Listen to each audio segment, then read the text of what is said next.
되어서 저희가 시작하겠습니다. 기도하고 시작하겠습니다. 하나님 아버지, 이 시간 다시 하나님의 말씀을 공부하려고 합니다. 저희가 배우는 말씀을 통해서 또 주님을 만난다는 그 복된 소망을 가지고 살아갈 수 있도록 도와주시기 원합니다. 예수님의 이름으로 기도드렸습니다. 아멘. 저희가 이제 대환란에 대해서 계속해서 공부를 했었죠. 그래서 지난 시간에 이제 바벨론이 몰락하는 것으로, 또 바벨론이 몰락하면 이제 대환란이 거의 끝나는 시기라고 보시면 됩니다. 그래서 이제 잠시 그러는 동안 하늘에서는 어떤 일이 일어났는지를 좀 살펴보려고 합니다. 그러니까 하늘이라고 하면 이제 들림받아 올라간 그리스도인들이 이제 주님과 어떤 일을 벌이고 있는지에 관해서 저희가 좀 보려고 하는데요. 이제 땅에서는 대환란이 시작되는 동안 사실은 이제 그 후 3년 반이 아니라 전 3년 반에 해당하는 시기겠죠. 근데 사실은 성경에 명확하게 나오진 않는데 지상에서 대환란이 일어나는 동안 하늘에선 두 가지 일이 일어나게 됩니다. 첫 번째 먼저 그리스도의 심판석이고 그 다음엔 어린 양의 혼인식입니다. 그리고 이 세상에 예수님과 함께 내려와서 어린 양의 혼인 잔치가 열리게 됩니다. 혼인식과 혼인잔치는 별개죠. 그래서 혼인잔치는 이 천년왕국에서 천년왕국 자체가 혼인잔치라고 보시면 되고 혼인식은 이제 하늘에서 열리게 됩니다. 성경에서는 그리스도의 심판석과 어린 양의 혼인식 중에 어느 게 먼저 열리는지는 명확하게 나와 있지는 않지만 우리가 분위기를 보면 그리스도의 심판석이 먼저 열린다고 보는 게 자연스럽겠죠. 그래서 그리스도의 심판석을 통해서 이제 완전히 주님 앞에서 정말 점도 없고 흠도 없는 아주 아름다운 영적인 의미에서 신부의 모습을 갖추게 되고 이제 그리고 나서 이제 교회가 어린 양의 혼인식에 신부로서 참석하게 된다. 이렇게 보는 것이 자연스러운 것 같습니다. 그래서 이 그리스도의 심판석도 예전에는 그러니까 어린 양의 그러니까 하늘에서는 이벤트가 두 개가 열리니까 근데 땅에선 7년간 환란이 일어나는데 전 3년 반은 비교적 평온한 시기고 후 3년 반이 이제 본격적인 대환란의 시기라고 말씀을 드렸죠. 그래서 성경에서는 이 대환란을 7년이라고 하지 않고 그러니까 마지막 7년이 남은 건 사실이지만 대환란은 한때와 두때와 반때 3년 반이죠. 아니면 42달 이것도 3년 반이죠. 아니면 1260일 이것도 3년 반입니다. 그래서 항상 성경에선 대환란을 이 3년 반으로 표현하고 있습니다. 그래서 예전에는 저는 그냥 그리스도의 심판석이 전 3년 반 동안 열리고 어린 양의 혼인식이 후 3년 반 동안 열리는 게 아닌가 이렇게 생각을 했는데 그런 것도 성경에 나오지는 않습니다. 근데 아마도 그리스도의 심판석은 좀 비교적 더 짧은 시간 내에 끝날이라고 생각이 됩니다. 그래서 저희가 오늘은 그리스도의 심판석에 대해서 좀 살펴보려고 합니다. 먼저 계시록 그 19장에서 해당되는 구절이 바로 이 6절과 7절입니다. 계시록 19장 6절과 7절인데 이렇게 되어 있죠. 또 내가 들으니 큰 무리의 소리 같기도 하고 많은 물들의 소리 같기도 하며 우렁찬 천둥들의 소리 같기도 한 음성이 이르되 이제 구원받은 사람들 전체가 하는 말이죠. 할렐루야 주 하나님 곧 전능하신 분께서 통치하시는도다. 우리가 즐거워하고 기뻐하며 그분께 존귀를 돌릴지니 어린 양의 혼인 잔치가 이르렀고 그분의 아내가 자신을 예비하였도다. 이렇게 말씀하고 있습니다. 그래서 어린 양의 혼인 잔치가 이제 바로 목전에 이른 상태라고 볼 수 있습니다. 교회는 대환란이 시작되기 직전에 공중으로 들림받아 올라가게 됩니다. 그러니까 여기서 교회라고 하면 제가 예전에도 이제 데살로니가 전서를 강의하면서 이 휴거에 대해서 강의하면서 이제 교회는 대환란 직전에 들림받아 올라가게 된다 이렇게 하니까 어떤 분이 그 동영상 밑에 댓글을 달면서 교회가 다 들림받아 올라가는 건 좀 아닌 것 같다. 진실하게 믿지 않는 사람들도 많이 있는데 교회는 이렇게 얘기를 하더라고요. 근데 제가 말하는 교회는 예수님을 진실하게 믿은 사람들만을 의미하는 겁니다. 예수님을 믿지 않는 사람은 교회가 아닙니다. 교회 다닌다 할지라도 또 우리는 그분을 형제님 자매님 부르고 또 우리 교회 회원이라고 한다 할지라도 예수님을 진실하게 믿고 거듭나지 않은 사람은 교회가 아니에요. 다만 우리가 그게 누군지는 알 수가 없죠. 당신은 신앙 고백이 아닌 것 같다 얘기하지만 거짓으로 믿는 것 같다 이렇게 얘기할 수는 없습니다. 다른 사람의 신앙 고백을 함부로 판단할 수는 없어요. 그래서 이거는 주님께서 하실 일이고 나중에 다 자연스럽게 드러납니다. 그래서 우리가 지금 누구는 진짜 믿는 사람이고 누구는 가짜고 이런 식으로 함부로 다른 사람의 신앙 고백을 판단할 수는 없습니다. 다만 교회가 들림받아 올라간다 이렇게 말할 때 교회는 믿는 사람들만을 의미합니다. 그렇죠. 교회 내에는 믿지 않는 사람들도 있는데 그 사람들은 들림받아 올라가는 것이 아닙니다. 이건 행위와 관련 없이 예수님을 진실하게, 그러니까 마음으로, 진심으로 예수님을 믿은 사람들은 다 교회입니다.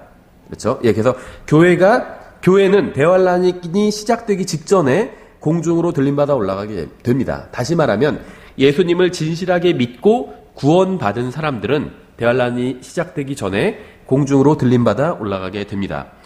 요한복음 10장에 의하면 계시록 4장 1절에서 열린 문은 바로 예수 그리스도입니다. 계시록 4장 1절에서 하늘의 문이 열리게 되죠. 그리고 이리로 올라오라는 소리가 들리게 됩니다. 요한이 그 소리를 듣고 공중으로 올라가게 되죠. 근데 요한복음 10장에서 예수님께서는 자신이 바로 문이라고 말씀을 하셨습니다. 계시록 4장 1절에서 주님의 사랑을 받았던 사도 요한이 하늘로 올라간 것이 바로 교회의 휴거를 이제 상징적으로 보여줍니다. 교회는 고린도후서 11장 2절에 순결한 한 처녀입니다. 교회는 그리스도의 심판석에서 완전히 깨끗하게 되어서 어린 양의 혼인식에 참여하게 될 것입니다. 마치 마리아가 요셉과 결혼하기 전에도 그의 아내라고 불린 것처럼 교회는 아직 예수 그리스도와 결혼하진 않았지만 혼인식은 올리지 않았지만 정혼했기 때문에 아내라고 불리고 있습니다. 그러니까 성경에선 결혼을 약속한 사이면 아내, 남편이란 말을 쓰고 있다는 거예요. 교회가 들림받아 올라갈 때 구원받은 사람들의 몸은 천한 것에서 영광스러운 것으로 변화될 것입니다. 빌립보서 3장 21절에 나와 있죠. 우리의 천한 몸이 주님의 몸과 같은 종류의 영광스러운 몸으로 변화되게 된다는 거예요.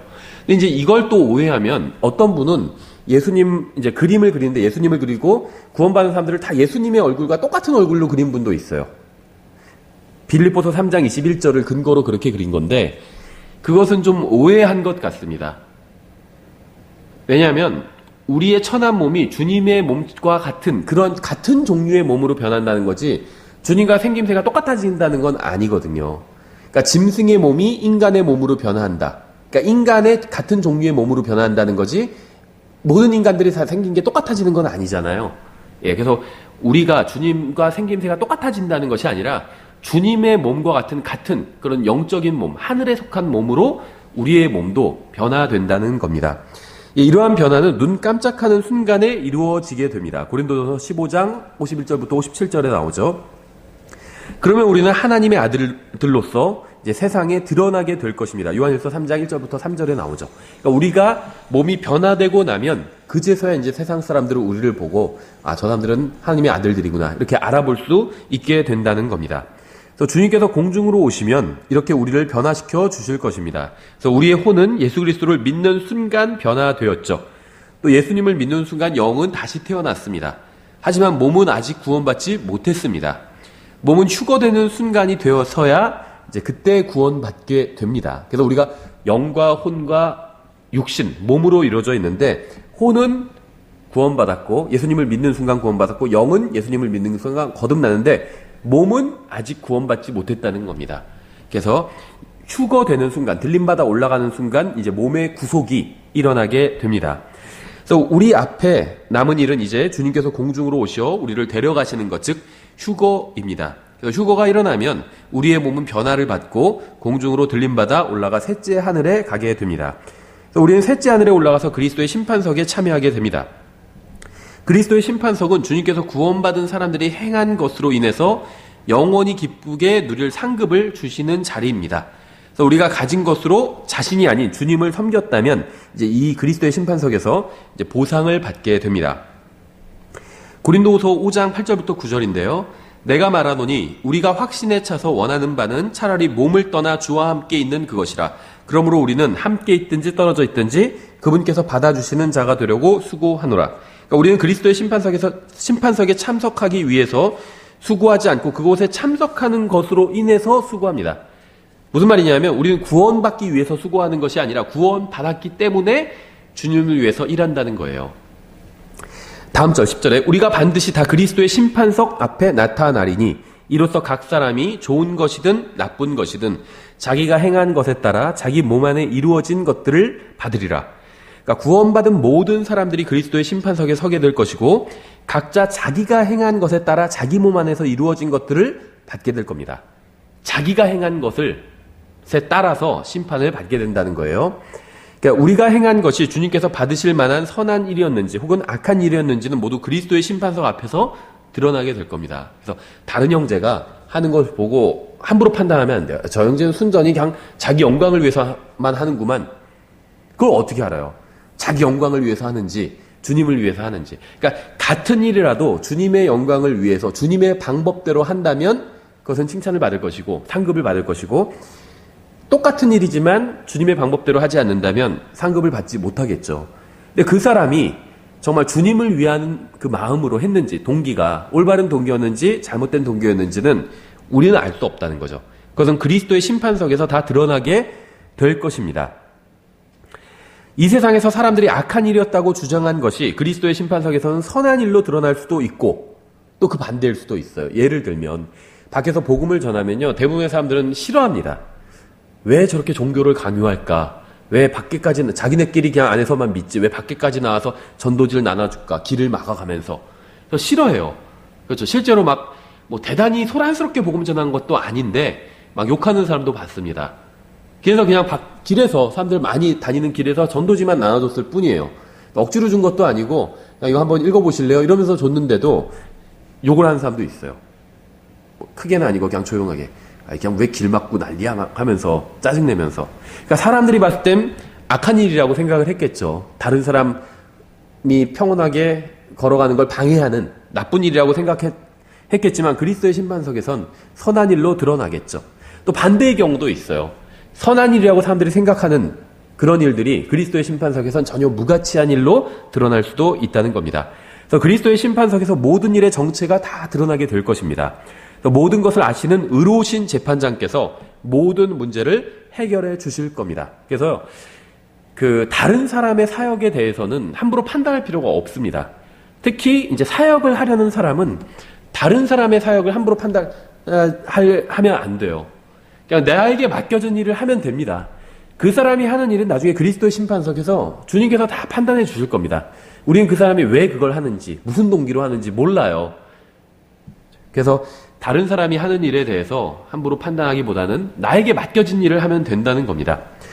그래서 따라서 우리가 하나님의 뜻에 따라 그분의 말씀대로 실행한다면 사람들이 무엇이라고 말하는지 그렇게 중요하지 않다는 거죠. 그건 본질적인 문제가 아니라는 겁니다.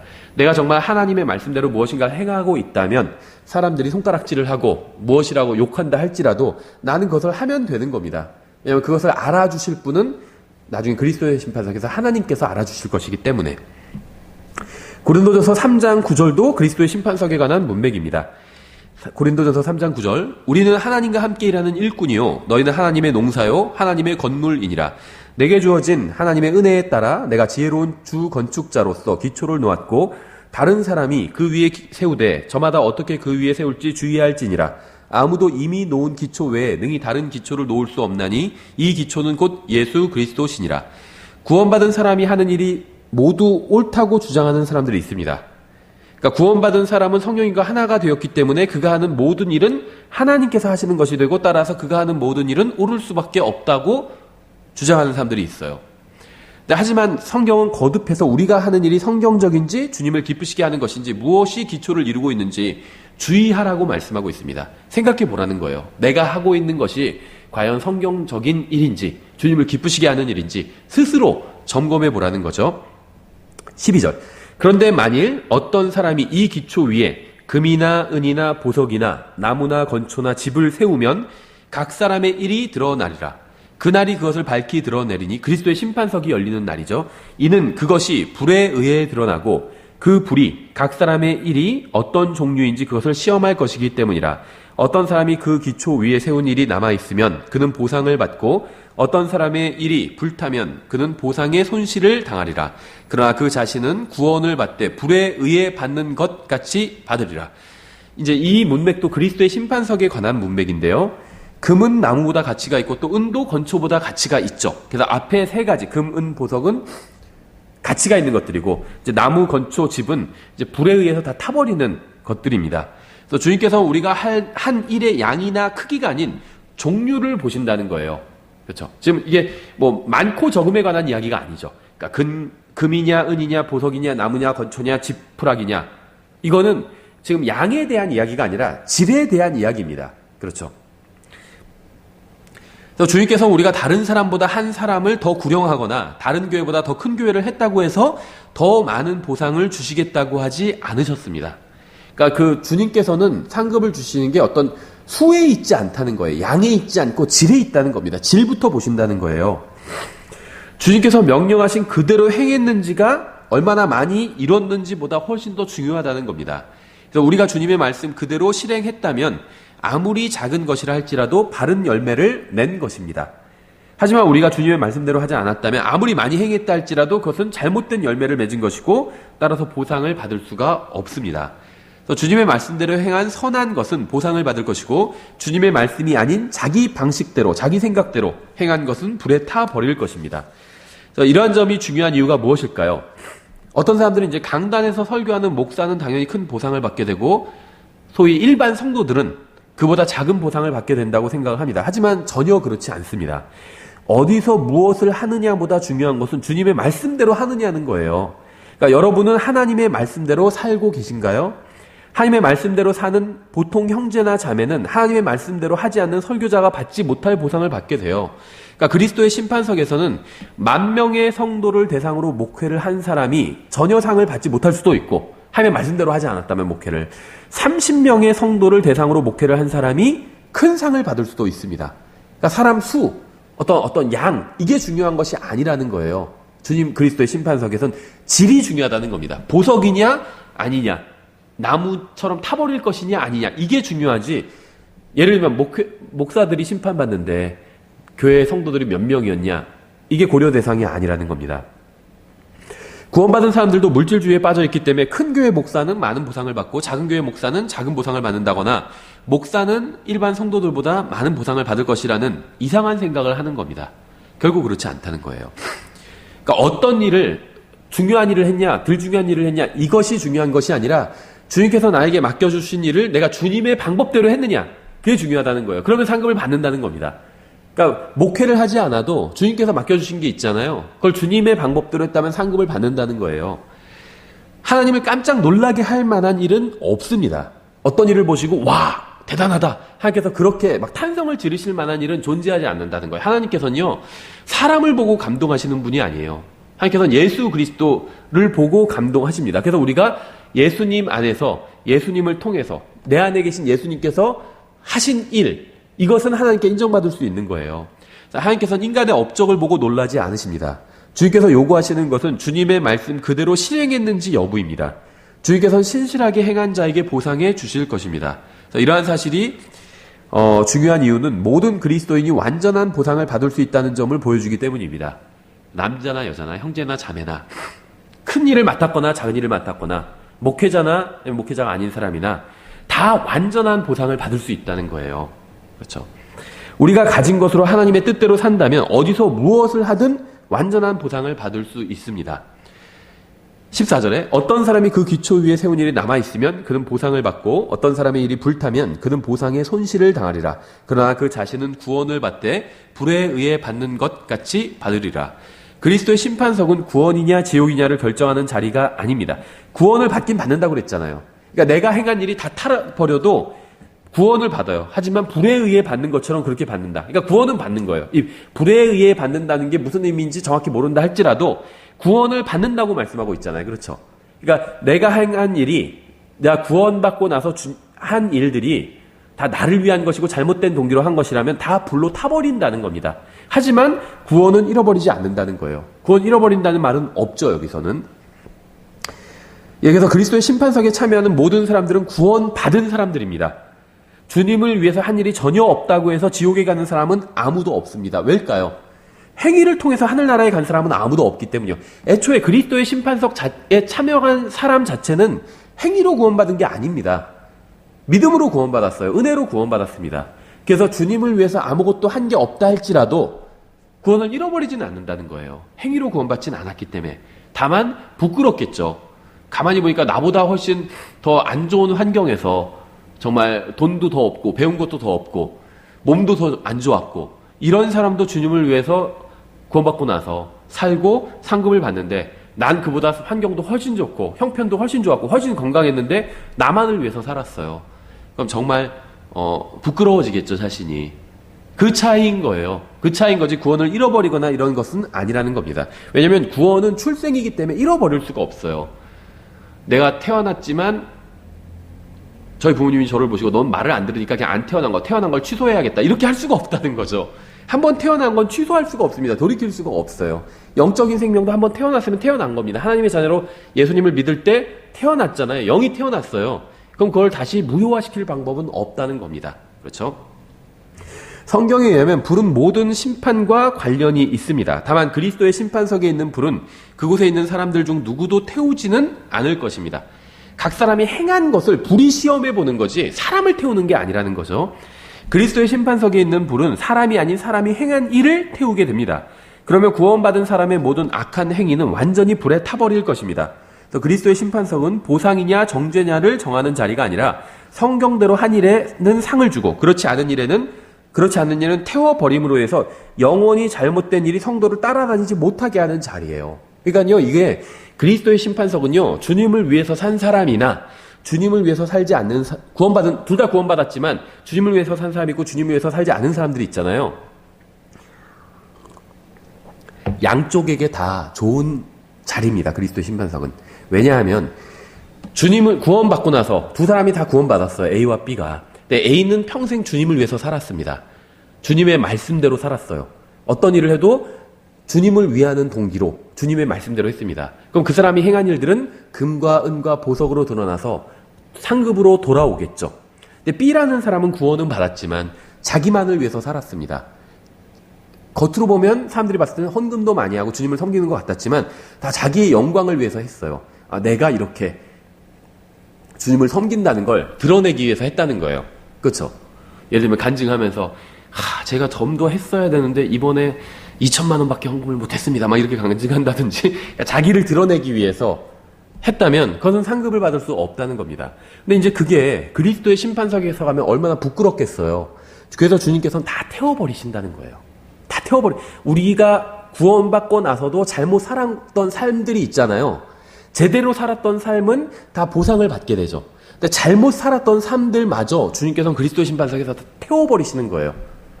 그러니까 좀 후련한 자리가 될 수도 있겠죠. 후회가 되면서 나는 왜 주님을 위해서 살지 못했을까 후회하면서 한편으로는 감사한 자리가 되는 거예요. 왜냐하면 이미 태워버렸기 때문에 주님께서 그 이유는 따지지 않으시는 거예요. 너는 근데 왜 너만을 위해서 평생 살았니? 천년왕국 들어가서 한 100년쯤 지난 후에 갑자기 주님께서 내가 생각나는데 너는 왜 구원받고 나서 너만을 위해서 살았니? 그렇게 계속 따지지 않으신다는 겁니다. 왜냐하면 이미 태워버렸어요. 그리스도의 심판석에서. 그래서 저는 예전에는 그리스도의 심판석이 좀 물론 지금도 두렵지만 내가 행한 일들이 다 불로 타버리면 굉장히 수치를 당하겠다. 이것만을 생각했습니다. 근데 맞아요. 그거는. 수치를 당하겠죠.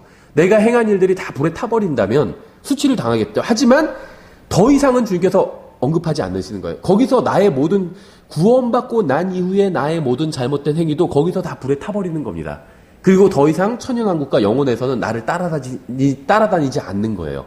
굉장히 감사한 자리가 되는 거죠. 그러니까 주님을 위해서 살지 않은 사람도에게도 굉장히 긍정적인 자리라는 겁니다. 이 그리스도의 심판석은. 그렇죠. 어떤 노비 문서를 소각하는 것과 같은 그러한 자리라는 거죠. 많은 침례교 설교자들이 좋은 동기로 그리스도의 심판석을 가지고 성도들을 위협합니다. 잘하면 보상을 받고 잘못하면 벌을 받는다고 가르치는 사람들도 있어요. 주님께 엄청나게 크게 혼날 거다 이렇게 가르친다는 거죠. 예수님을 믿지 않고 지옥에 가는 사람처럼 영원히 벌을 받는 건 아니지만 일정한 기간 동안 고통을 당해야 한다고 주장하기도 합니다. 지옥에 가는 건 아니지만 아마 심각한 상황이 벌어질 거다 이렇게 한다든지. 하지만 그런 주장은 성경에 없습니다. 그래서 이러한 부류의 주장은 주님의 뜻대로 살고자 하지 않는 구원받은 사람들을 강제로 주님의 뜻대로 살게 하려는 거짓말에 불과합니다. 하나님께 헌신하십시오. 헌신하시지 않으면 교통사고가 당할 겁니다. 예를 들면 이런 유의 설교라는 거죠. 그런 말은 성경에 없어요. 그러니까 좋은 동기로 하는 거겠죠. 성도들이 헌신하기 위해서 좀 겁을 줘야겠다 이렇게 생각하고 헌신하십시오. 헌신하지 않으면 자녀가 대학도 떨어지고 남편 사업이 안 되고 병원 신세를 지게 되고 이런 식으로 설교하는 분들이 있다는 거예요. 근데 그거는 정당한 설교가 아니라는 거죠. 왜 주님을 위해서 살지 않을까요? 주님을 사랑하지 않기 때문이에요. 그래서 주님을 사랑하게 되면 모든 문제가 해결됩니다. 근데 어떻게 하면 주님을 사랑할 수 있을까요? 여러 가지 방법이 있겠지만 일단 주님에 대해서 배워야 됩니다. 나를 위해서 어떤 일을 해주셨는지 진정으로 깨닫게 된다면 주님을 사랑하게 됩니다. 그럼 하지 말라고 해도 주님을 위해서 살게 돼요. 그래서 진정한 그리스도인다운 삶은 내면이 변화되면 따라서 오게 됩니다. 겉에서 막 위협해서 강압적으로 그리스도인답게 살게 하는 것은 아무런 의미가 없다는 거예요. 주님께서 원하시는 그리스도인의 삶은 억지로 하거나 강제해서가 아닌 자발적으로 이루어지는 것입니다. 자발적으로 이루어지는 것. 이걸 주님께서 기뻐하신다는 겁니다. 헌금을 해도 자원해서 하는 걸 기뻐하신다는 거예요. 억지로 하거나 인색하게 하지 말라고 그랬잖아요. 억지로. 내가 이거 헌금 안 하면 하나님께서 나 병원 신세를 지게 한다든지 자동차 사고가 나게 하신다든지 그럴까봐 헌금하려면 헌금하지 말라는 거예요. 하나님께서 기뻐하시는 게 아니라는 거죠. 로마서 14장에도 그리스도의 심판석에 관한 문맥이 나옵니다. 로마서 14장 10절에 그런데 내가 어찌하여 내 형제를 판단하느냐 어찌하여 내 형제를 무시하느냐 우리가 다 그리스도의 심판석 앞에 서리라. 기록된 바 내가 살아있음을 두고 맹세하노니 모든 무릎이 내게 굴복하고 모든 혀가 하나님께 자백하리라. 주가 말하노라 하였느니라. 그러므로 이와 같이 우리 각 사람이 자신에 관하여 하나님께 회개의 보고를 하리라. 그런즉 우리가 다시는 서로를 판단하지 말고 도리어 이것 즉 아무도 자기 형제의 길에 걸림돌이나 넘어질 기회를 두지 않을 것을 판단할지니라. 그러니까 판단을 해야 되지만 다른 형제를 함부로 판단하지 말라는 거예요. 저 형제 왜 저렇게 하지? 동기가 막 할 거야. 저 형제가 이번에 헌금을 많이 했지만 다 자기 자랑하려고 헌금했을 거야. 이런 식으로 함부로 판단하지 말라는 거예요. 그렇죠? 저 형제 왜 저렇게 말하지? 왜 저렇게 행동하지? 함부로 판단하지 말고 그 형제가 그렇게 염려가 된다면 도와주라는 겁니다. 그 형제의 길에 걸림돌을 치워주고 위에서 기도해주고 도와주라는 거예요.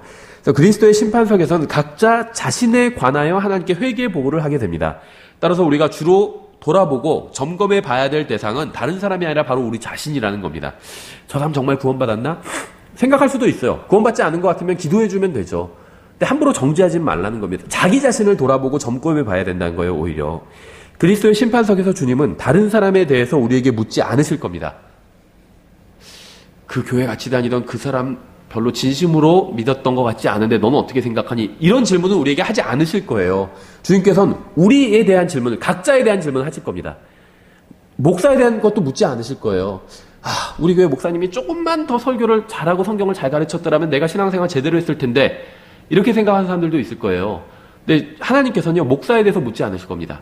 그 목사가 그렇게 설교를 잘했는데 넌 왜 그렇게 살았니? 이렇게 또 안 하실 거고, 목사가 좀 설교가 부족했기 때문에 네가 어쩔 수 없었구나, 이렇게도 안 하실 거라는 거죠.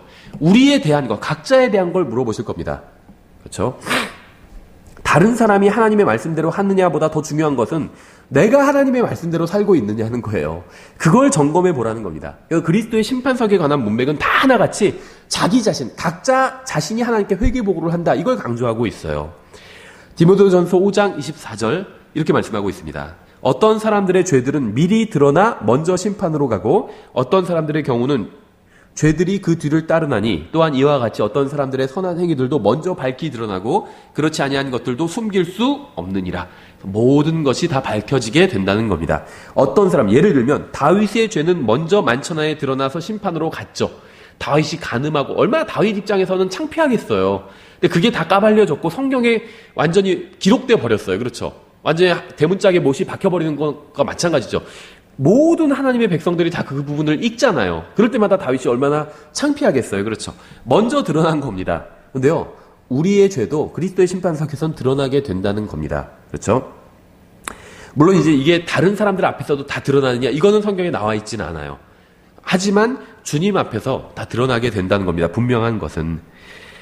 비슷한 두 사람이 사역을 하는데 한 사람은 풍성한 열매를 맺는 것처럼 보이고 다른 사람은 열매가 없는 것처럼 보이는 경우도 있습니다. 하지만 진짜 수확은 하늘에서 하게 된다는 거예요.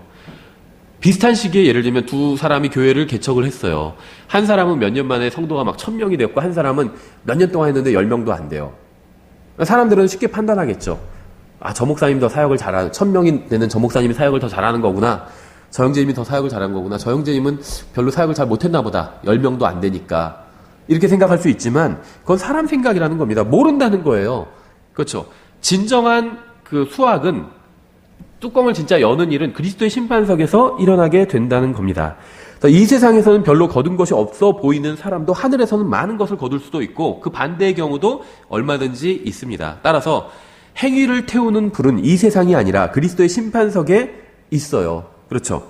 그래서 그리스도의 심판석에서는 선한 동기로 선한 방법대로 한 모든 선한 행위는 보상을 받을 것입니다. 여기서 선하다는 건 하나님의 말씀대로 했다는 거죠. 하지만 악한 동기와 악한 방법으로, 그러니까 하나님의 말씀대로 하지 않은 모든 것들은 불에 타버리게 될 겁니다. 그래서 오직 그리스도의 심판석만이 우리가 행한 모든 일의 동기까지 정확히 드러낼 거예요. 그래서 그리스도의 심판석에 아직 우리가 이르지 않았잖아요. 다른 사람의 일은 함부로 판단하지 말라는 거예요. 무슨 동기로 저렇게 했는지. 그렇죠. 함부로 판단하지 말고 자기를 점검해 보는 게 필요하다는 거죠. 다른 사람이 뭔가 잘못하고 있는 것처럼 보인다면 그 사람을 위해서 기도해 주면 되는 거죠. 함부로 판단하지는 말라는 겁니다. 그 사람이 어떤 사정이 있는지 우리가 잘 모르잖아요. 이번 주에 교회 빠졌는데 왜 빠졌지? 저 형제는 항상 너무 쉽게 교회 빠진단 말이야. 이렇게 판단하지 말고 무슨 일이 있을 수 있어요. 집안에 무슨 일이 있을 수도 있어요. 우리가 다 아는 게 아니죠. 그 사람을 위해서 기도해 주면 되는 거잖아요. 함부로 판단하지 말라는 겁니다. 모든 것은 다 그리스도의 심판석에서 다 주님께서 아주 정확하게 판단해 주실 겁니다. 그래서 내가 함부로 판단할 이유는 전혀 없다는 겁니다. 성경에는 5종류의 왕관이 나옵니다. 차례대로 간단하게 살펴보겠습니다. 첫째 왕관은 영광의 왕관입니다. 베드로전서 5장 1절부터 4절에 나와 있습니다. 베드로전서 5장 1절부터 4절. 너희 가운데 있는 장로들에게 권면하노니 나 역시 장로요 그리스도의 고난의 증인이요 또한 앞으로 나타날 영광에 참여할 자니라. 너희 가운데 있는 하나님의 양떼를 먹이고 감독하되 억지로 하지 말고 자진해서 하며 더러운 이익을 위해 하지 말고 오직 준비된 마음으로 하며 하나님의 상속 백성 위에 주인처럼 군림하지 말고 오직 양떼에게 본인이 되라. 그리하면 목자장께서 나타나실 때 너희가 사라지지 아니하는 영광의 관을 받으리라. 우리 성경에서 관이라고 되어 있는데 영어로는 크라운입니다. 그냥 제가 왕관이라고 부르겠습니다. 영광의 왕관은 양떼를 신실하게 돌본 사람이 받게 될 것입니다. 본문의 문맥은 지역교회 인도자에 대한 것이지만 신실하게 주님의 양떼를 돌본 사람이라면 누구나 이 왕관을 받을 수 있다고 보는 것이 자연스러운 것 같아요. 예를 들면 어떤 사람이 목사 안수를 받고 목사가 됐습니다. 지역교회에. 근데 그 사람이 그 목회를 하는 이유가 양떼를 먹이기 위해서 준비된 마음으로 하는 것이 아니라 이익을 위해서예요. 더러운 이익을 위해서 하지 말라고 그랬는데 더러운 이익을 위해서 합니다. 그렇죠. 한마디로 월급 받기 위해서 합니다. 그래서 예를 들면 월급을 막 더 올려달라고 요구를 하고 안 올려주면 막 농성을 하고 설교를 막 뭐 안 한다든지 이상한 방법으로 한다든지 그런 얘기도 제가 들은 적이 있어요. 킹제임스 성경 진영에서도 월급을 올려줄 때까지 계속해서 그 헌금 설교만 하신 분도 있다고 하더라고요. 몇 주째. 그렇게 하지 말라는 거죠. 그런 사람은요, 이 영광의 왕관을 받을 수가 없습니다. 그러니까 영광의 왕관을 받을 사람은 누구냐면 양떼를 하나님의 말씀으로 먹인 사람이에요. 그러니까 목사 안수를 받았느냐 아니냐 이건 중요하지 않습니다. 목사 안수를 받았는데 양떼를 하나님의 말씀으로 먹이지 않았어요. 그럼 그 사람은 이 왕관을 받을 수가 없습니다. 또 어떤 형제가요, 지금 지방에 그런 교회들이 있어요.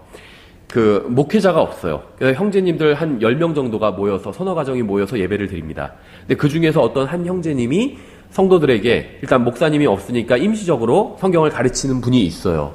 그럼 그 사람한테 물어보면 자기는 목사가 아니라고 할 겁니다.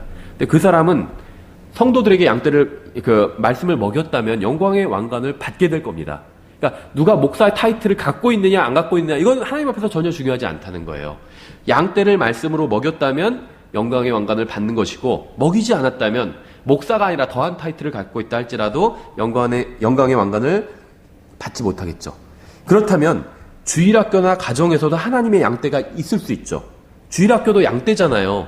그 주일학교 학생들에게 말씀으로 먹였다면 영광의 왕관을 받게 될 거예요. 자매님들도 형제님들도 목사가 아니래도 가정에서도 마찬가지예요. 가정에서도 구원받은 자녀들이에요. 그럼 이 하나님의 양떼인 거죠.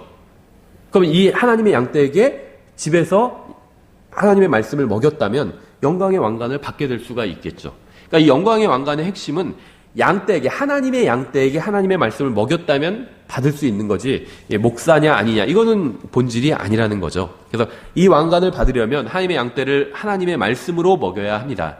또한 억지로 하지 말고 자진해서 해야 됩니다. 주님께서는 주님께로부터 말씀의 은사를 받은 사람이 억지로 은사를 발휘한다면 이 왕관을 받지 못할 겁니다.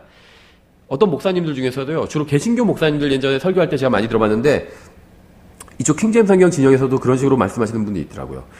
나는 목사가 되기 싫었는데 주님께서 시키셔서 할 수 없이 목사가 됐다고. 그러면 받지 못해요. 자진해서 하라고 그랬잖아요. 자진해서 하는 사람이 받는다고 그랬잖아요. 그렇죠? 근데 사실 그렇게 말한 것도 다 거짓말이거든요. 자기가 굉장히 목사 되고 싶어서 된 거지 되기 싫은데 된 사람은 저는 없다고 봅니다.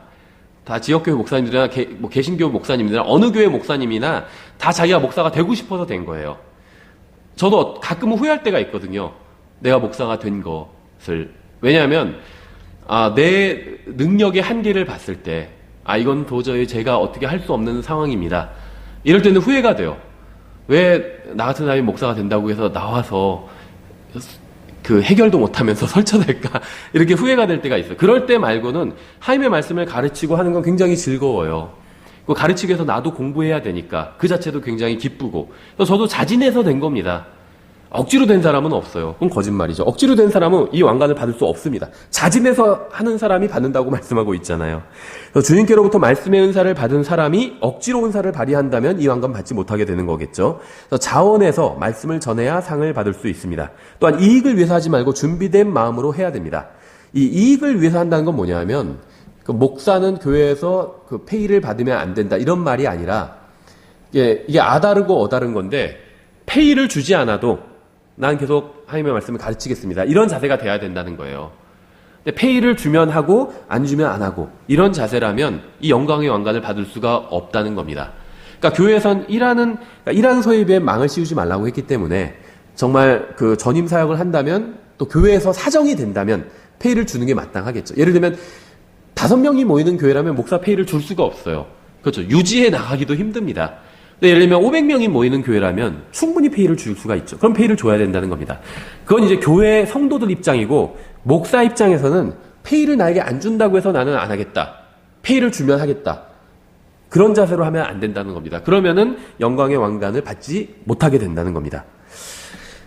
그리고 하나님의 백성 외에 주인처럼 군림하거나 양떼에게 본을 보이지 못하는 사람도 이 왕관을 받지 못할 겁니다. 주인처럼 군림한다는 게 여러 가지가 있겠지만, 예를 들면 이상한 교회로 가는 게 아니라 다른 독립침례교회로 가려고 하는데 사정이 있어서 그걸 막 굳고 말리는 거예요. 그 교회 가지 마세요. 우리 교회 떠나시면 안 됩니다. 신앙생활 제대로 못합니다 하면서 자기 거라고 생각하는 거예요, 성도를. 자기 게 아니거든요. 이 성도는 목사 게 아니에요. 주님의 것이지. 주님의 양떼잖아요. 목동일 뿐이에요, 목사는. 자기 자신도 주님의 양이고 또 그냥 양치는 개나 목동일 뿐입니다. 그렇죠. 주님의 다른 교회에 갈 수가 있어요. 바른 교회에 간다면 섭섭할 수는 있겠죠. 하지만 가면 큰일 나는 것처럼 막 저주하는 분들도 봤거든요. 그건 잘못된 겁니다. 그건 군림하는 거예요. 자기 것, 주인 행세를 하는 거죠. 성도를 마치 자기 것인 양, 내 사람 한 사람 뺏겼다, 저쪽 교회 아깝다, 이렇게 생각하지 말라는 거죠. 뺏긴 게 아닙니다. 왜냐하면 자기 게 아니었기 때문에.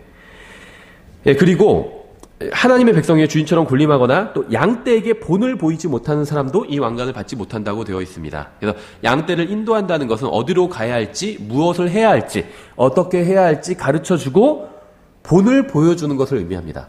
가르쳐주고 본을 보여줘야 되겠죠. 그래서 인도자들은 양떼를 몰아가지 말고 인도해야 됩니다. Follow me라고 해야 된다는 거예요. 나를 따르라고. 그럼 양떼가 따라오게 되겠죠. 가르쳐주고, 갈 길을 가르쳐주고, 또 내가 먼저 앞서 가야 돼요. 그럼 양떼가 따라오는 것이겠죠. 두 번째 왕관은 생명의 왕관입니다.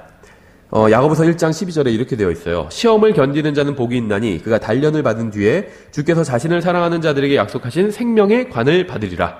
계시록 2장 10절에 내가 장차 당할 그것들 중에 어떤 것도 두려워하지 말라. 보라, 마귀가 너희 중에 몇 사람을 감옥에 던져 넣어 너희를 시험하리니 너희가 열흘 동안 환난을 당하리라. 너는 죽기까지 신실하라. 그리하면 내가 생명의 관을 내게 주리라. 주님께서는 죽기까지 신실하라고 하셨지 죽음을 통해서 신실함을 입증하라고 하진 않으셨습니다.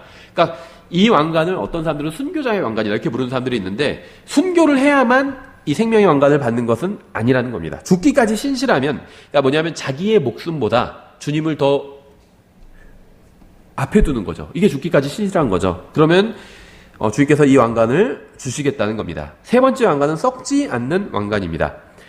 고린도전서 9장 24절부터 27절에 경주할 때에 달리는 자들이 다 달릴지라도 한 사람이 상을 받을 줄을 너희가 알지 못하느냐? 너희도 상을 받도록 이와 같이 달리라. 이기려고 애쓰는 자마다 모든 일에서 절제하나니 이제 그들은 썩을 관을 얻고자 그 일을 하되 우리는 썩지 아니할 관을 얻고자 하느니라. 그러므로 내가 이와 같이 달리되 정해진 것이 없는 것 같이 하지 아니하고 또 이와 같이 싸우되 허공을 치는 자 같이 하지 아니하며 오직 내가 내 몸을 억제하여 복종시킴은 내가 다른 사람들에게 복음을 선포한 뒤에 어떤 방법으로든 내 자신이 버림받은 자가 되지 않게 하려 함이라. 여기서 버림받는다는 건 상급을 받는 데 있어서 버림받는다는 거죠. 우리의 육신은 그러니까 우리의 육신의 특징은 자신의 욕망을 채우려고 한다는 겁니다. 그러니까 대부분의 사람들은 육신이 원하는 대로 살아가요. 저 먹고 싶어? 그럼 반드시 먹어야 된다는 거죠. 오직 극소수의 사람들만이 육신에게 안 돼 라고 말하고 성령님을 따라 삽니다. 대부분의 사람들, 구원받았다 할지라도 대부분의 구원받은 사람들도 이 세상 사람들 말할 것도 없고 육신이 원하는 대로 산다는 거예요. 하고 싶은 거 하고 먹고 싶은 거 먹고 그렇게 산다는 겁니다. 근데 아주 소수의 사람들만이 육신이 원하는 대로 살지 않고 성령님을 따라 산다는 거예요.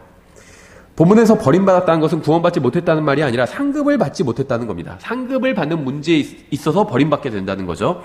바울이 자신의 몸을 억제했던 이유는 상급을 받는 데 있어 버림받은 자가 되지 않기 위해서였습니다. 그래서 육신의 정욕대로 산다면 그리스도인답게 살 수 없습니다. 우리는 육체에 안 되라고 할 수 있어야 돼요. 그래서 자신을 부인하는 법을 배워야 됩니다. 배고파. 먹자. 항상 그게 그렇게 이루어져서는 안 된다는 거예요. 한 끼 안 먹어도 죽지 않는다는 거죠. 그러니까 육체의 소욕을 다 채우지 않아도 큰일 나는 것은 아니라는 겁니다. 그렇죠? 나의 자아나 육신이 아닌 성령님께서 나를 통제하시도록 해야 됩니다. 육신이 원하는 것을 다 들어주는 사람은 결코 썩지 않을 왕관을 받을 수 없습니다. 그러니까 우리는 자신뿐 아니라 자녀들도 각자 몸을 억제하고 하나님의 말씀에 복종시키는 법을 배우도록 도와주어야 합니다. 이게 쉽지는 않은 것 같아요. 저희도 이제 훈육을 시작하는데 아주 어려워요.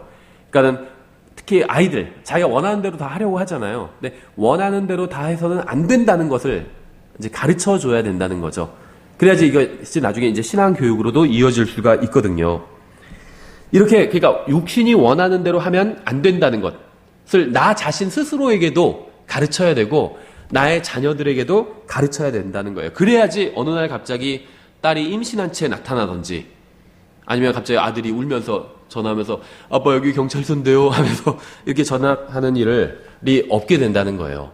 그러니까 그렇게 한 사람들은 다 자기가 육신을 억제하는 법을 배우지 못했기 때문이에요. 구원받지 못한 사람들만 그런 게 아니에요. 구원받은 사람들도요, 갑자기 막 딸이 구원받았는데 갑자기 임신해서 나타난 경우도 있고 아들이 이상한 죄를 져서 경찰서에 잡혀 있는 경우도 있어요. 그러니까 구원은 받았지만 육신대로 그대로 살았던 거죠. 이것을 자기를 부인하는 것, 자기를 부인한다는 건 딴 게 아니라 나는 이우진인데 이우진이 아니다.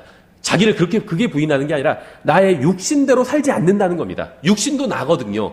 근데 그 육신대로 사는 걸 거부한다는 거예요. 육신이 원하는 대로 살지 않겠다는 게 이게 자기를 부인하는 거예요. 이걸 다른 말로 하면 육신을 억제하는 겁니다. 그렇죠. 먹고 싶은 대로 다 먹으면 어떻게 될까요? 예를 들면 비만에 걸리게 되잖아요. 그러니까 바람직하지 않게 된다는 거죠. 그래서 이것을 자기에게도 스스로 적용해야 되고 또 자녀들에게도 그렇게 가르쳐야 된다는 거죠. 나중엔 가르치지 못하거든요. 성인 되면. 그러니까 성인이 되기 이전에 어리면 어릴수록 더 이런 것을 가르치기 좋은 시기겠죠. 그래야 나중에 엄마 아빠가 계속 옆에서 평생 있을 수는 없잖아요. 어렸을 때 이렇게 가르쳐야 엄마 아빠가 없어도 아이들이 자기의 육신을 제어해서, 그렇죠. 저도 가끔 가다가 그 블랙박스로 보는 세상 이런 거 보는데 육신을 제어하지 못해서 싸움이 일어나는 경우가 많거든요. 막 끼어들기 하고 잘못했다가 상대방이 욕하고 막 하니까 자기도 같이 욕하고 폭행하고 그래가지고 둘 다 막 입건돼 버리고 이런 경우 굉장히 많거든요. 육신을 억제할 줄 안다면 그런 일이 일어나지 않겠죠. 그렇죠. 그걸 배워야 된다는 겁니다. 그래서 주님께서는 주님을 위해서 육신을 제어하고 절제하는 사람에게 썩지 않을 왕관을 주실 것입니다. 근데 왜 하필 육신을 억제하는 사람에게 썩지 않을 왕관을 주실까요? 왕관의 종류가 5가지인데 육신을 제어하는 사람에게 썩지 않는 왕관을 주신대요. 그 이유는 육신은 썩어 없어져 버릴 것이기 때문입니다. 썩어 없어져 버릴 육신을 위해 살지 않는 사람에게 맞는 보상은 썩지 아니할 이 왕관이에요. 그렇죠? 그래서 우리는 썩어 없어질 것이 아닌 썩지 않을 것을 위해서 살아야 됩니다. 썩어 없어질 것을 위해서 사는 사람은 어리석은 사람이에요. 그렇죠. 어차피 없어져 버릴 것을 위해서 산다면 어리석잖아요. 그 어리석은 사람은 결코 이 왕관을 얻지 못하게 될 겁니다. 네 번째 왕관은 기쁨의 왕관입니다. 데살로니가전서 2장 19절에 우리의 소망이나 기쁨이나 환희의 관이 무엇이냐? 우리 주 예수 그리스도께서 오실 때 그분 앞에 있을 바로 너희가 아니냐? 너희는 우리의 영광이요 기쁨이니라. 빌립보서 4장 1절 그러므로 극진히 사랑하고 사모하는 나의 형제들 곧 나의 기쁨이요 왕관인 나의 극진히 사랑하는 자들아 이와 같이 주 안에서 굳게 서라. 이 기쁨의 왕관은 구령자의 왕관, 선교사의 왕관, 복음 전도자의 왕관 이런 이름으로 불리기도 합니다. 그래서 주님께서는 누군가를 예수 그리스도께로 인도해 구원받게 하는 사람에게 이 왕관을 주실 것입니다. 그래서 데살로니가와 빌립보 교회의 성도들로 인해서 바울은 기쁨의 왕관을 받게 될 거예요. 왜냐하면 이 데살로니가 교회의 성도들, 또 빌립보 교회의 성도들은 바울이 전도한 사람들이거든요. 그렇죠? 그래서 내가 어떤 사람에게 복음을 전해서 그 사람이 예수님을 믿고 구원받아 영원히 주님과 함께 지내게 되었다면 그 사람은 나에게 정말 큰 기쁨이 되겠죠. 그래서 그런 사람이 생기게 된다면 주님께서 나에게 기쁨의 왕관을 주시겠다는 겁니다. 그렇죠. 그래서 내가 전도를 해서 누군가 예수님을 믿게 된다면 이 기쁨의 왕관을 받을 수 있게 된다는 거예요. 성경에 따르면 사람에게 있어서 자신의 혼보다 더 중요한 것은 없습니다. 마태복음 16장 26절에도 나오죠. 사람이 만일 온 세상을 얻고도 자기 혼을 잃으면 그에게 무슨 유익이 있느냐? 혹은 사람이 무엇을 주어 자기 혼을 대신하게 하겠느냐? 이것은 누구에게나 마찬가지입니다. 이 세상에 인간의 혼보다 더 중요한 것은 없습니다. 그런데 불행하게도 많은 사람들이 가장 중요한 자신의 혼에 대해서는 무심한 채 별로 중요하지도 않은 것을 쫓느라 인생을 낭비하고 있어요. 더 불행한 사실은 영원한 형벌과 영원한 생명을 믿는다고 고백하는 구원받은 사람들도 혼을 지옥에서 건지는 일은 뒤로 한 채 중요하지 않은 일에 몰두하느라 귀한 시간을 낭비하고 있다는 것입니다. 다섯 번째 왕관은 정말 특별한 왕관입니다. 디모데후서 4장 8절인데요. 이후로는 나를 위하여 의의 관이 예비되어 있나니 주 곧 의로우신 심판자께서 그날에 그것을 내게 주실 것이요 내게만 아니라 그분의 나타나심을 사모하는 사랑하는 모든 자들에게도 주시리라. 구원받은 많은 사람들이 휴거 되기를 소망합니다. 그렇죠? 왜냐하면 육신이 병들고 지쳤기 때문이에요. 사랑하는 사람이 하늘에 있기 때문에 들림받기를 원하는 사람도 있겠죠. 끔찍한 이 세상을 빨리 벗어나고 싶어서 휴거를 기다리는 사람들도 있을 겁니다. 하지만 주님께서는 자신을 기다리는 사람들에게 의의 왕관을 주신다고 말씀하고 있어요.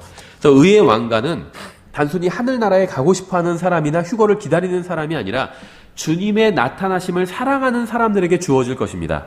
그래서 주님이 나타나심을 사랑한다는 것은 주님을 만나는 것이 모든 말과 행위와 인생의 동기요 목적이 되는 것을 의미합니다.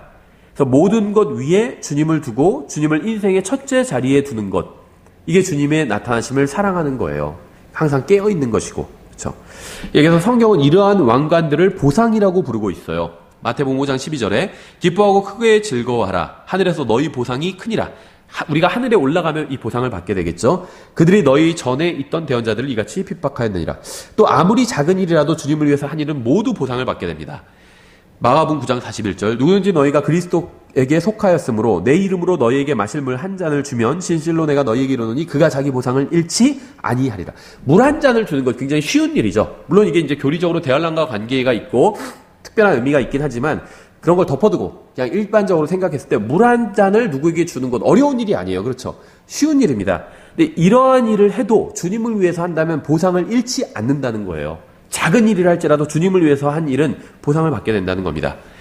주님께서는 주님을 위해서 열심히 일한 사람들에게 반드시 보상해 주실 것입니다. 디모데전서 5장 18절 성경 기록이 이르기를 너는 곡식을 밟는 소의 입에 마개를 씌우지 말라 하고 또 일꾼이 자기 품삯을 받는 것이 합당하니라 하느니라. 그러니까 예수 그리스도의 신성을 또 적극적으로 변론하고 선포하는 사람도 보상을 받게 될 것입니다. 요한이서 7절 8절 속이는 자들이 세상에 많이 들어왔는데 그들은 예수 그리스도께서 육체 안에 오신 것을 시인하지 아니하느니라. 이런 자가 속이는 자의 적그리스도니라. 너희 자신을 살필지니 이로써 우리가 이룬 그것들을 우리가 잃지 아니하고 충분한 보상을 받으리라. 구원받은 모든 사람들은 성령님께로부터 은사를 받았습니다. 각자 자신이 받은 은사를 사용해서 주님을 섬기면 그리스도의 심판석에서 보상을 받게 될 것입니다. 그러니까 자신이 받은 은사를 잘 활용해서 주님을 섬기면 천년왕국에서 통치할 수 있는 보상을 받게 된다는 거죠. 누가복음 19장 10절부터에 자세히 나와 있는데요. 들어보시면 사람의 아들은 잃어버린 것을 찾아 구원하려 왔느니라 하시니라. 그들이 이것들을 들을 때 그분께서 비유를 더하여 말씀하셨으니 이는 그분께서 예루살렘에 가까이 오셨고 그들은 하나님의 왕국이 즉시 나타날 줄로 생각하였기 때문이라. 그래서 이건 이제 하나님의 왕국, 다시 말하면 천국에 관한 이야기인데요. 이제 보상에 관한 것에도 큰 지침을 주는 비유입니다. 그러므로 그분께서 이르시되 어떤 귀인이, 예수님 말하는 거죠, 자기를 위해 왕권을 받은 뒤에 돌아오려고 먼 나라로 갈 때, 이제 초림 후 떠난 것을 말하는 거죠. 종 10사람을 불러 그들에게 신문화를 건네주며 그들에게 이르되, 그러니까 10사람의 종에게 각자 같은 신문화씩을 줬습니다. 10개의 동전씩을 줬다는 거예요. 그러니까 동전이라고 하니까 우리나라로 작은 것 같지만 이게 금화입니다. 그래서 굉장히 큰 액수예요. 수표를 10장씩 건넨 것과 마찬가지예요. 우리식으로 하면. 그들이 종 10사람을 불러 그들에게 신문화를 건네주며 그들에게 이르되 내가 올 때까지 관리하라 하니라. 그런데 그의 국민들은 그를 미워하고 그가 간 뒤에 소식을 보내어 이르되 우리는 이 사람이 우리를 통치하는 것을 원치 아니하나이다 하였더라. 그가 왕권을 받은 뒤에 돌아와서 자기가 돈을 준 이 종들이 각각 장사해서 얼마나 벌었는지 알기 위해 이들을 부르라고 명령하니, 이에 첫째가 와서 이르되 주여 주의 일문화로 신문화를 벌었나이다 하매 그가 그에게 이르되 잘하였도다 선한 종아, 내가 매우 작은 일에 신실하였은즉 10도시를 다스릴 권세를 차지하라 하니라. 그러니까 이제 10사람의 종에게 신문화를 준 거네요. 한 사람에게 하나씩 준 거네요. 그랬더니 어떤 한 문화를 받은 한 사람이 10신문화를 남긴 거죠. 10배로 남긴 거죠. 그랬더니 주님께서는 잘했다. 그래서 네가 근데 작은 일에 신실했다고 말씀하고 있어요. 작은 일에 신실하였은즉 10도시를 다스릴 권세를 차지하라. 이렇게 말씀하셨습니다. 그러니까 우리가 받은 은사가 작은 거일 수 있어요. 근데 이걸 신실하게 우리가 이 은사로 주님을 섬긴다면 주님께서 보상해 주신다는 거예요. 그러니까 문맥은 왕국에 관한 것이지만 보상의 성격이 잘 드러나 있습니다. 각자 받은 은사를 가지고 주님을 섬겼더니 주님께서는 도시를 다스릴 권세를 주셨습니다. 그런데 주님께서는 매우 작은 일에 신실했다고 칭찬하시죠. 그래서 10문화를 남긴 종은 작은 일이었지만 최선을 다해서 주님의 말씀대로 했습니다. 주님께서는 큰 일을 한 사람을 칭찬하지 않으시고 작은 일을 한 사람을 칭찬하셨어요. 비록 그가 한 일은 작은 일이었지만 그는 자신이 맡은 일을 신실하게 했기 때문에 칭찬을 받은 겁니다. 계속해서 18절에 또 둘째가 와서 이르되 주여 주의 1문화로 5문화를 벌었나이다 하매 그가 그에게도 마찬가지로 이르되 너도 5도시를 다스리라 하니라. 또 다른 사람이 와서 이르되 주여 보소서 주의 1문화가 여기 있나이다. 내가 그것을 수건에 싸서 보관해 두었나이다. 주께서 엄한 사람이므로 내가 두려워하였나니 주께서는 맡기지 않은 것을 가져가시고 뿌리지 않은 것을 거두시나이다 하네. 그러니까 본문에는 주님께서 맡기신 일을 전혀 하지 않은 사람도 등장을 하죠. 그는 주님도 믿지 않았고 주님의 말씀도 믿지 않았습니다. 그래서 주님의 말씀대로 하지 않고 은사를 주님을 위해서 사용하지 않은 겁니다. 22절 그가 그에게 이르되 사악한 종아 내 입에서 나오는 말로 내가 너를 심판하리니 너는 내가 맡기지 않은 것을 가져가고 뿌리지 않은 것을 거두는 엄한 사람인 줄로 알았도다. 그리하면 어찌하여 내가 내 돈을 은행에 넣어두지 아니하였느냐. 그리하였더라면 내가 올 때 이자와 함께 내 것을 요구하였으리라 하고 곁에 서 있던 자들에게 이르되 그에게서 1문화를 빼앗아 10문화 가진 자에게 주라 하매. 그러니까 사악한 종은 보상을 잃었습니다. 그는 보상을 받을 수 있는 기회가 있었지만 그 기회를 놓친 거죠. 작은 일에 신실했다면 보상을 받을 수 있었을 텐데 그러지 못했다는 거죠. 이건 뭐 다른 말이지 여담이지만 여기서 은행에 돈을 넣어두라고 하셨죠. 주님께서. 이게 뭐 직접적인 이제 은행에 관한 말씀은 아니지만 어떤 그리스도인 중에 어떤 분들은 은행에 저축하는 것은 불신의 상징이다 이런 분도 있어요.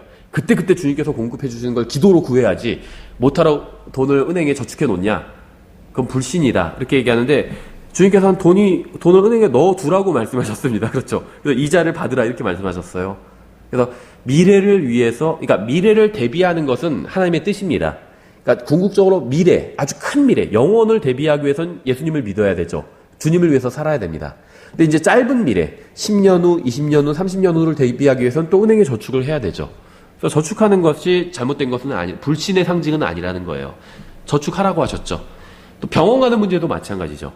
그리스도인이 왜 병원을 가냐? 기도로 주님께 구해야지. 기도해야 되죠. 병원에 가면서 기도하면 돼요. 예수님께서도 건강한 자에게는 의사가 필요 없지만 병든 자에게는 의사가 필요하다고 말씀하셨잖아요. 그렇죠. 그래서 병원에 가는 게 불신이 아니라는 거죠. 불신은 뭐가 불신이냐면 하나님께서 말씀하신 것을 믿지 않는 게 불신입니다. 하나님께서 아프면 병원에 가라 하셨으면 병원에 가는 것은 믿음이에요. 불신이 아니라. 그렇죠. 예, 다시 본문으로 돌아와서 25절에 그들이 그에게 이르되 주여 그에게는 신문화가 있나이다 하더라. 한 문화씩 나눠줬어요. 근데 한 문화를 가지고 10문화를 남겼습니다. 한 사람은. 한 사람은 한 문화를 가지고 아무것도 남기지 않았어요. 그래서 주님께서 뭐라고 하셨냐면 이 사람은 벌써 10문화나 남겼죠. 10개 이상 갖고 있어요. 그렇죠. 이 사람은 하나만 가지고 있어요. 그럼 우리 같으면 인간적인 사고방식은 어떻죠? 10개 있는 사람이 나눠주는 것. 이렇게 해야 되죠. 근데 주님 방식은 그게 아니었어요. 한 사람이 가지고 있는 것도 뺏어서 더 10개를 가진 사람에게 주라고 말씀하셨다는 거죠. 그래서 사람들은 주님의 방법을 이해하지 못합니다. 가진 자의 것을 가지지 못한 자에게 나눠주는 것이 인간의 방법이죠. 주님께서는 없는 자의 것을 빼앗아서 있는 자에게 주셨습니다. 주님께서는 5문화를 남긴 사람을 책망하지 않으셨어요. 5문화를 남긴 사람은 최선을 다해서 주님의 명령에 따라 주님을 섬겼기 때문입니다. 그래서 주님께서 우리에게 기대하시는 것은 우리가 각자 받은 은사에 따라서 할 수 있는 일을 주님의 말씀대로 신실하게 하는 것입니다. 그렇죠? 26절 내가 너에게 이르노니 있는 자마다 받을 것이요 없는 자는 자기에게 있는 것도 빼앗기리라. 보상을 잃어버리게 된다는 거죠. 그러나 내가 자기들을 통치하는 것을 원치 아니한 저 내 원수들은 이리로 끌어다가 내 앞에서 죽이라 하였느니라. 게으른 종은 죽임을 당하지 않았습니다. 그렇죠? 우리 중엔 게으른 종들이 있어요. 구원받아서 우리가 그리스도의 심판석에 이르기 전까지는 주님의 종의 위치거든요. 그리고 우리 몸이 변화되면 그제서야 우리가 하나님의 아들인 것이 세상에 드러나게 됩니다. 우리가 하나님의 아들이라는 그 위치는 받았지만 우리의 상태는 종의 상태예요. 지금 이 상태로는. 그래서 주님의 말씀대로 주님께서 오실 때까지 우리가 신실하게 섬겨야 됩니다. 그럼 이제 주님께서 오시면 우리가 아들의 지위를 누리게 된다는 거예요. 지금은 아들의 지위를 누리고 싶어도 누릴 수가 없어요. 그렇죠? 하나님의 아들이죠, 우리는. 이거 어떻게 누려요? 누릴 수가 없어요, 지금은. 종의 지위에서 이제 말씀대로 실행을 해야 됩니다. 그럼 주님께서 오시면 아들의 몸과 같은 그런 몸으로 변화되고 우리도 아들의 지위를 누리게 된다는 거죠. 그런데 주님께서는요, 여기서 지금 이 종을 죽이라고 하지 않으셨어요. 그러니까 그리스도의 심판석은 구원을 잃어버리거나 지옥에 보내는 자리가 아니라는 겁니다. 다만 주님을 위해서 아무것도 하지 않았다면 수치를 당하겠죠. 불에 의해서 내가 한 것들이 다 타버리게 되겠죠. 그런 자리라는 거예요. 그런 자리이지 어떤 구원을 잃어버리거나 그런 자리는 아니라는 겁니다. 여기서 죽임을 당한 사람들은요, 주님의 통치를 원치 않았던 주님의 원수들이에요. 종들 중에서는 신실한 종이건 사악한 종이건 아무도 죽임을 당하지 않았습니다. 그렇죠. 예, 그래서 이와 같이 그리스도의 심판석에서도 주님을 위해서 자신이 받은 은사를 사용하지 않은 사람들은 보상을 잃게 될 것입니다. 계시록에는 승리하는 자에게 주시는 보상이 언급되어 있어요. 2장과 3장에 나온 7교회에 약속하신 승리하는 자들에게 주시는 보상은 구약 성경에 나온 이스라엘의 역사와 관련이 있습니다. 그래서 구원은 주님께 속한 거죠. 요나서 2장 9절에 그렇게 말씀하고 있어요. 스스로 구원할 수 있는 사람은 아무도 없습니다. 구원받은 모든 사람들은 하나님께 구원받은 거예요. 전도서 3장 14절에 내가 알거니와 무엇이든지 하나님께서 행하시는 것은 영원하리라. 그러니까 따라서 하나님께서 나를 구원해 주셨다면 구원은 영원합니다. 하나님께서 행하신 것은 영원하다고 했잖아요. 그러니까 하나님께서 나를 구원해 주셨다면 나의 구원은 영원하다는 거예요. 고린도전서 3장 15절 어떤 사람의 일이 불타면 그는 보상의 손실을 당하리라. 그러나 그 자신은 구원을 받되 불에 의해 받는 것 같이 받으리라. 구원은 받는다는 겁니다. 구원은 잃어버리지 않아요. 주님을 위해서 살지 않았다면 보상을 잃겠지만 구원을 잃어버리지는 않습니다. 한 번 구원받은 사람은 영원히 구원받았기 때문이죠. 주님은 우리의 보상이 되십니다. 창세기 15장 1절에서 주님이 우리의 보상이 된다고 말씀하고 있어요. 우리는 주님 앞에서 기쁨이 되는 일들을 행해야 되겠죠. 요한이서 7절 8절 이렇게 말씀하고 있죠. 속이는 자들이 세상에 많이 들어왔는데 그들은 예수 그리스도께서 육체 안에 오신 것을 시인하지 아니하느니라. 이런 자가 속이는 자여 적그리스도니라. 너희 자신을 살필지니 이로써 우리가 이룬 그것들을 우리가 잃지 아니하고 충분한 보상을 받으리라. 보상에 대해서 말씀하시면서 보상을 잃어버릴 수도 있다 이렇게 말씀하고 있는데, 그러면서 뭐라고 하냐면 예수님이 육체로 오신 것, 다시 말하면 예수님의 신성, 예수님이 그냥 보통 사람이 아니라 하나님이 인간의 몸을 입고 오신 분이 바로 예수님이다. 이런 육체로 오셨다는 것, 하나님께서 육체로 오셨다는 것, 이것을 시인하는 것, 부인하는 것, 이런 것과 또 연결지어서 지금 말씀하고 있죠. 문맥이. 저는 구원받았기 때문에 혼을 잃어버릴 수는 없습니다. 저의 혼을 구원한 것은 하나님이기 때문이죠. 하지만 저는 저의 보상을 잃어버릴 수는 있어요. 그렇죠. 이것은 제가 행한 것이기 때문이에요. 제 몸으로. 만약 제가 세상에서 인기를 얻고 더 많은 사람들을 교회로 모으기 위해서 예수 그리스도의 신성을 부인한다면 저는 예수 그리스도의 보혈로 모든 죄를 씻긴 받기는 했겠지만 보상은 모두 잃어버리게 됩니다. 다시 말하면 예수님의 신성을 부인하게 되면 구원을 잃어버리진 않지만 보상은 다 잃어버리게 된다는 거예요. 그러니까 예수님을 믿는 믿음, 예수님이 하나님이라는 이 믿음을 우린 계속 가지고 있어야 된다는 겁니다. 이걸 잃어버리면 구원을 잃어버리지는 않아요. 하지만 보상은 다 잃어버릴 수 있게 된다는 겁니다. 계시록 22장 12절에서 이렇게 말씀하고 있죠. 보라, 내가 속히 오리니 내가 줄 보상이 내게 있어 각 사람에게 그의 행위에 따라 주리라. 주님께서는 보상을 가지고 오실 겁니다. 빈손으로 오지 않으실 거예요. 보상을 가지고 오실 거예요. 그래서 주님께서 공중으로 오시면 즉시 그리스도의 심판석이 열리게 되겠죠. 계시록 4장 9절부터 11절에 그 짐승들이 왕자에 앉으신 분, 곧 영원 뭉토록 살아계시는 분께 영광과 존귀와 감사를 드릴 때 24 장로가 왕자에 앉으신 분 앞에 엎드려 영원 뭉토록 살아계시는 분께 경배하고 자기들의 관을 왕자 앞에 던지며 이르되, 오 주여, 주는 영광과 존귀와 권능을 받기에 합당하시오니 주께서 모든 것을 창조하셨고 또 그것들이 주를 기쁘게 하려고 존재하며 창조되었나이다 하더라. 주님께서 내 안에서 일하신 것으로 인해서 왕관을 받았기에 다시 주님께 돌려드리는 것이겠죠. 어쩌면 우리 중 대부분은 다른 그리스도인들이 왕관을 주님께 던지는 것을 그저 구경만 하고 있을 수도 있어요.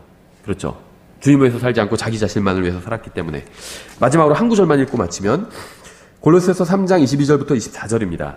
종들아, 육체에 따라 너희의 주인된 자들에게 모든 일에서 순종하되 사람들을 기쁘게 하는 자들같이 눈으로 섬기지 말고 오직 하나님을 두려워하여 단일한 마음으로 하라. 또 너희가 무슨 일을 하든지 마음을 다해 주께 하듯 하고 사람들에게 하듯 하지 말라. 너희가 상속 유업의 보상을 주에게서 받을 줄 아나니 너희가 주 그리스도를 섬기느니라. 저는 많은 그리스도인들이 그리스도의 심판석에서 자신이 살아온 인생에 대해서 후회할 것이라고 생각합니다. 왜 충분히 기도하지 않았고, 왜 충분히 성경을 읽지 않았고, 왜 주님을 위해서 아무것도 하지 않았는지 후회할 거라고 생각을 합니다. 주님을 위해서 작은 일이라도 신실하게 했다면 보상을 받았을 텐데 그저 자신만을 위해서 살아온 인생으로 후회의 눈물을 흘리게 될 것이라고 생각을 합니다. 하나님을 위해서 작은 일이라도 시작해 보세요. 그동안 하지 않았던 작은 일이라도 주님을 위해서 한번 해보시기 바랍니다. 주님을 위해서 매일 작은 일이라도 매일 꾸준히 한다면 그것이 모여서 그리스도의 심판석에서 엄청난 보상으로 돌아오게 될 것입니다.